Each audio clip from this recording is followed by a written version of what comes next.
Well,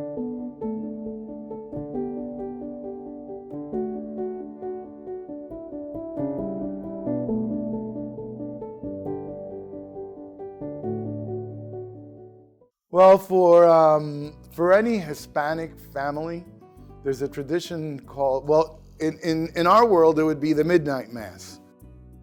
Uh, for the culture I grew up with, the Cuban culture, and for many Latin American culture, that midnight mass is called the Mass of the Rooster, La Misa del Gallo. It happened at 12 midnight, and our Christmas dinner is not on the 25th. It's actually the night before. So my memories as a child was the Noche Buena, the good night. It was Christmas Eve, and that's when we would have Christmas dinner.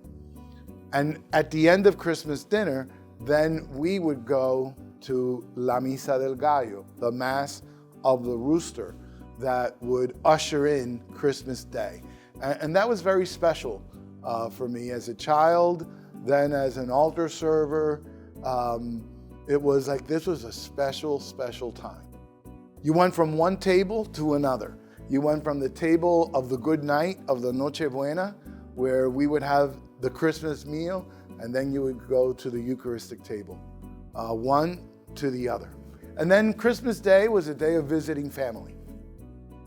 It would be like just visiting, exchange of gifts, but the big Christmas celebration of family didn't happen Christmas Day. It was the night before.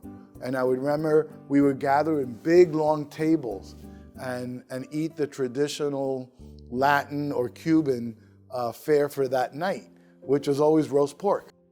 That was it. That was that night. That's what you had. And so Christmas was celebrated in a sense in anticipation, like a vigil, right? Preparing us from one table to another.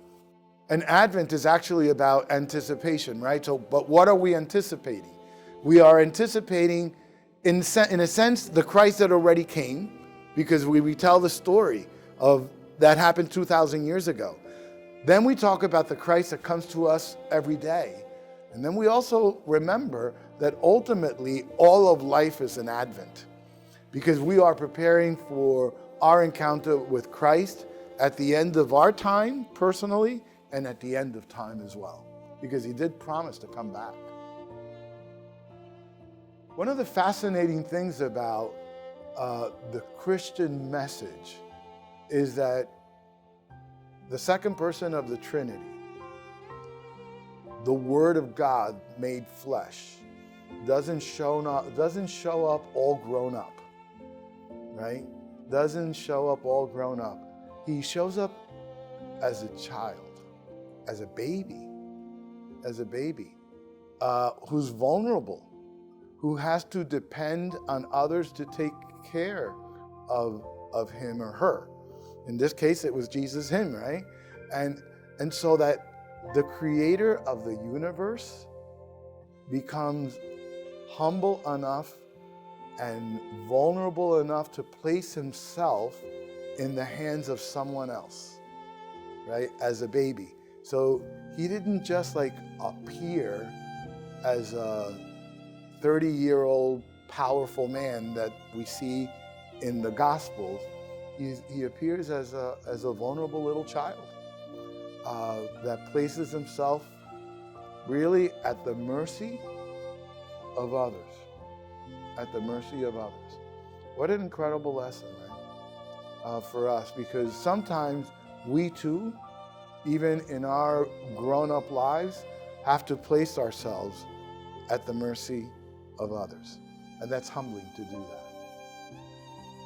Well, I think we're going to recognize this year that nothing compares to being there, right? That's our slogan. We understand that better than ever this year, because this time last year, our Christmas dinners and our Christmas gatherings were held in front of a screen for those who did them, right? And we knew that was, well, it was the best we could do, but we also knew that it wasn't the same. It wasn't the same.